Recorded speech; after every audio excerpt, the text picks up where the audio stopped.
প্রযুক্তির যুগে এই মোবাইল ফোন ছাড়া আমরা এক পাও চলার কথা ভাবতে পারি না। বাইরে বের হলেই সঙ্গে থাকে মোবাইল ফোন, আর থাকে হাত ব্যাগে টুকিটাকি দরকারি জিনিসের সঙ্গে মোবাইলের চার্জার। সারা দিন ধরে একটানা ব্যবহার হয়ে চলেছে, চার্জ তো দিয়েই রাখতে হবে। ফোন দামি হোক বা সস্তা, চার্জারের বিষয় এসে কিন্তু এক জায়গায় সবাই সমান। কিন্তু কখনো ভেবে দেখেছেন, যখন আমরা কোনো মোবাইল চার্জার দেখি, সে যে কোনো মডেলই হোক না কেন, চোখে না পড়ে উপায় নেই যে এতে মাত্র দুটি পিন থাকে। ল্যাপটপ, কম্পিউটার বা মাইক্রোওয়েভের মতো ইলেকট্রনিক জিনিসপত্রের প্লাগে কিন্তু তিনটি পিন থাকে। কিন্তু কেন? আসলে ইলেকট্রনিক ডিভাইস এবং চার্জারগুলির পিন সরাসরি পাওয়ার সাপ্লাইয়ের সঙ্গে সম্পর্কিত। তাই ফ্যান, টিভি, ফ্রিজের মতো বাড়িতে ব্যবহৃত বড় ইলেকট্রনিক জিনিসপত্রের পিনগুলি আলাদাভাবে ডিজাইন করা হয়েছে।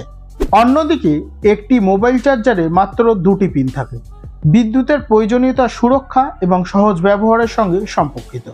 শুধুমাত্র ফেজ এবং নিউট্রাল প্রয়োজন মেটাতেই এই নকশা। কেননা মোবাইল চার্জারটি অল্টারনেটিং কারেন্ট থেকে বিদ্যুৎ সংগ্রহ করে। আবার এসি সাপ্লাইতে তিনটি তার থাকে, ফেজ, নিউট্রাল এবং আর্থ।